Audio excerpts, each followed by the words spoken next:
Hello everybody and welcome to our Christmas special that happened to be filmed back in the middle of March. And as you can probably tell, this certainly isn't Arizona. This is Aroostook County, Maine, and for the next 4 days will serve as our base as we set out on our annual snowmobile ride to explore and enjoy all of what northern Maine has to offer. On this snowmobiling trip, we will visit the historic Loring Air Force Base in Limestone, ride along the US-Canada border and the scenic St. Johns River Valley, and cruise through the small towns of Allagash and Madawaska, all while battling the cold weather, heavy snow, and some other unforeseen circumstances.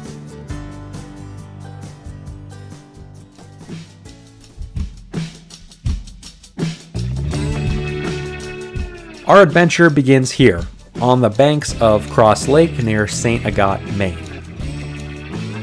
This rented cabin would serve as our base for the next 3 nights as we set out to explore the far reaches of Aroostook County. Aroostook County spans nearly 7,000 square miles and is home to only about 70,000 people. You are pretty much on your own out here, especially at this time of year.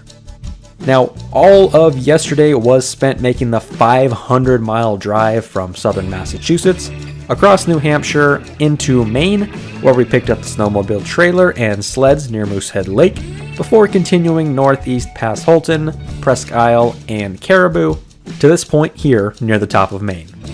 To say we were all anxious to get out of the truck and onto the trails would be quite an understatement. We were up early for our first day of riding. Our first task was to head to a nearby gas station and top off the sleds. Snowmobiles are pretty bad on gas, so we had to make sure that our tanks were as full as possible for our full day of planned riding. Of course, filling up 6 sleds at a time is no easy or cheap task. Snowmobiles do not turn well on pavement. Once we were all set, we jumped on the trails.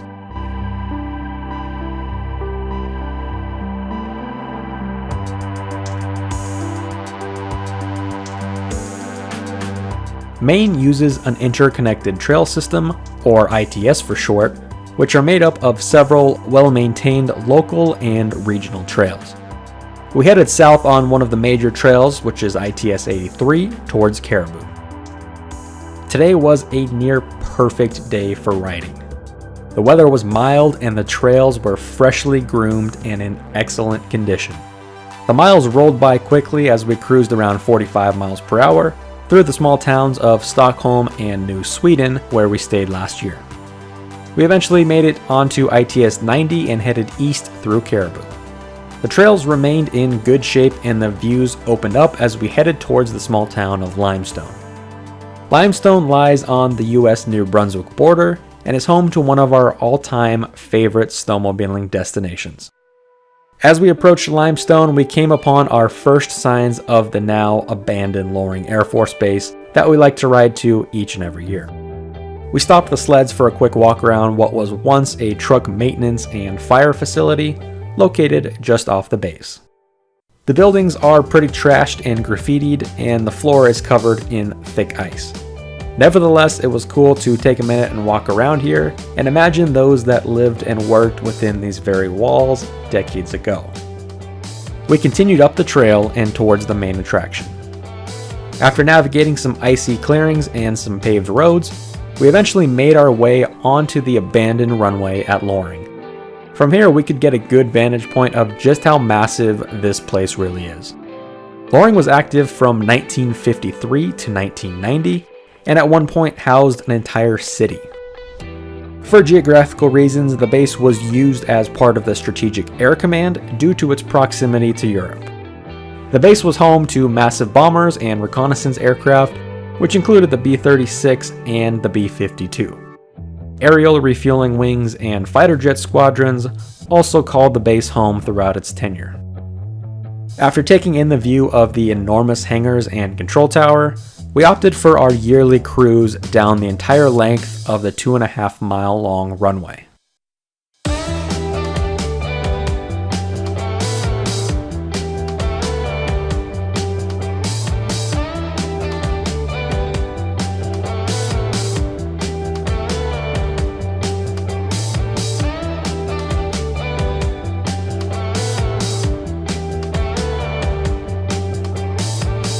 Landing lights, runway markers, and other various structures remain scattered around. After our high-speed run, we headed back to the west end of the base. Here, smaller hangars remain, some of which are still used currently by the locals to keep things out of the snow. This one just happened to be full of hay. After spending some time exploring Loring, it was time to keep moving.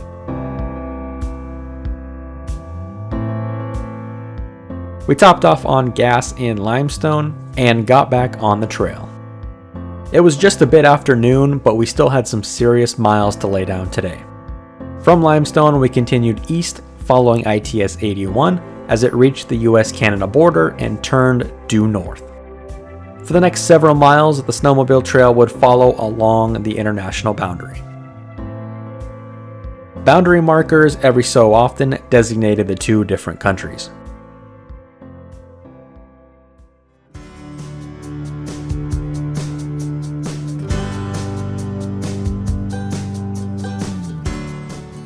Numerous rolling hills and wide open fields greeted us as we once again covered the miles quickly.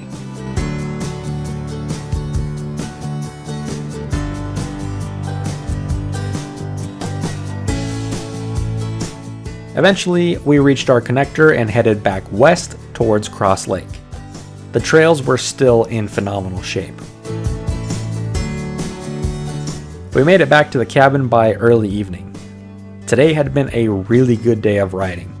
We covered 110 miles and saw some of our favorite spots on the trail.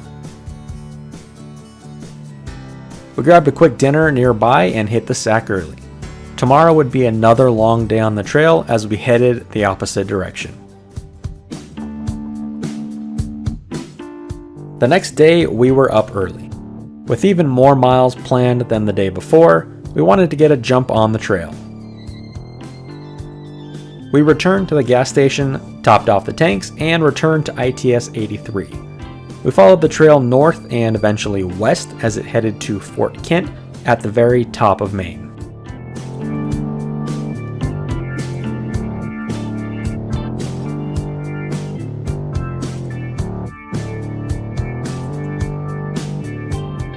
Past Fort Kent, we cruised along the St. Johns River as the views of the river and the surrounding valley really opened up. This section of trail, which is built on a former rail bed, is extremely wide and flat. After a few miles of cruising, however, there was a problem. The oldest sled of the bunch had begun making a terrible clunking sound and wasn't able to go over 10 miles per hour. We pulled over to try and figure out the problem. We would eventually learn that a mount between the engine and the rotating track was sheared, but for now, we had to tow the sled to the nearest paved road, where we had luckily arranged for someone to come pick it up and take it back to our cabin. Gotta love that Maine hospitality. Fortunately, a couple of the sleds we had were 2-ups, so we were able to continue on our planned route minus one sled.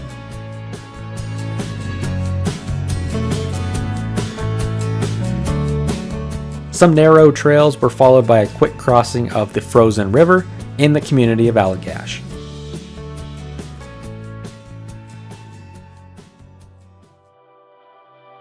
It is here where the smaller Allagash River meets the much larger St. Johns River and flows north into Canada. We grabbed some much needed food and, more importantly, poutine at a small hunting lodge. This was a nice break and gave us the opportunity to warm up.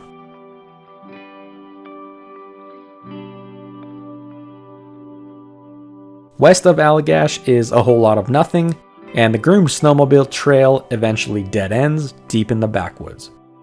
We continued east on smaller trails. The weather was slowly deteriorating as the day wore on. We crossed Eagle Lake and eventually looped back to our cabin on Cross Lake. Today was another busy but fun day, having covered 150 miles of trail and losing a sled. A light snow began to fall as a major storm system was beginning to make its way in. The morning hours of tomorrow called for the worst of a nor'easter, which was hitting central Maine. With several inches expected and no trail grooming happening until after the snow stopped, we opted to have a lazy morning and let the storm wear on. Just like expected, we awoke to near whiteout conditions. A few inches had already fallen and coated the sleds and truck outside.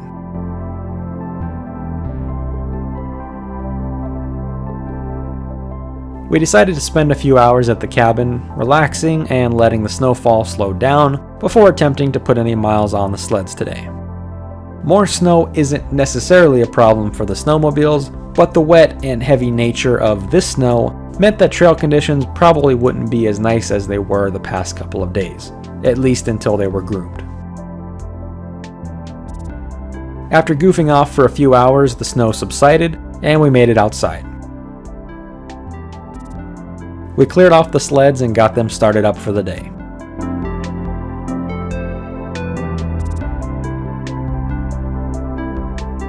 As is tradition, we topped off the tanks at the nearby gas station before jumping on the main trail.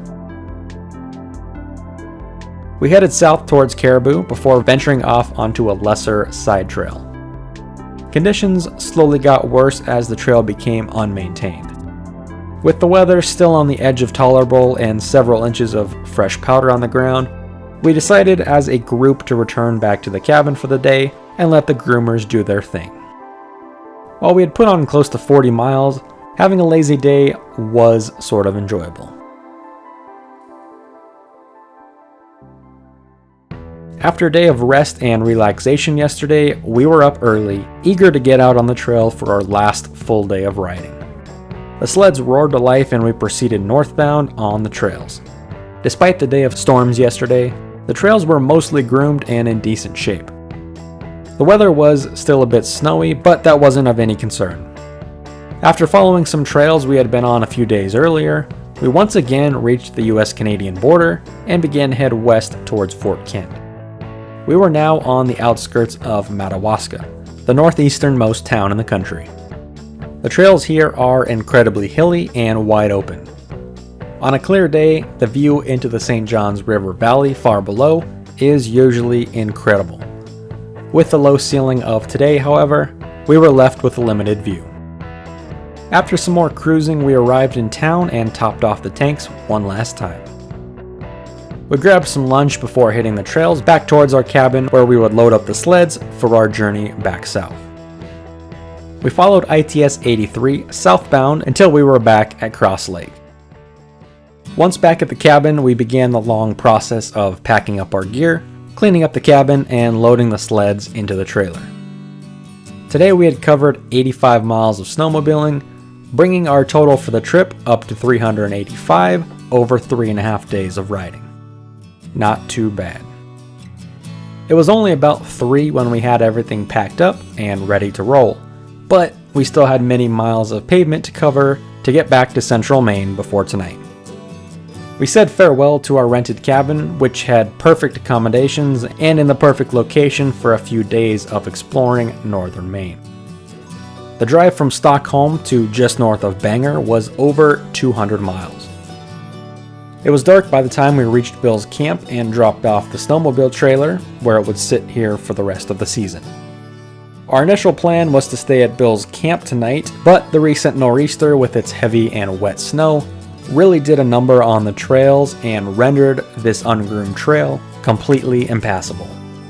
We continued south to Bangor for the night before completing the rest of the drive back to Massachusetts the next day.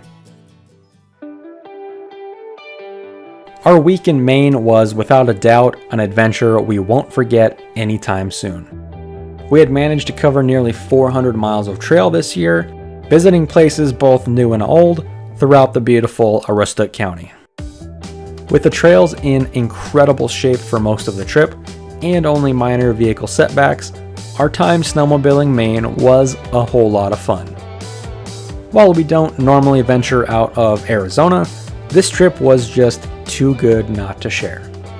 I hope you enjoyed this video and trip, and enjoy the rest of your holiday season. We'll be back in Arizona with many more off-road adventures in the new year. Until the next one, we'll see ya.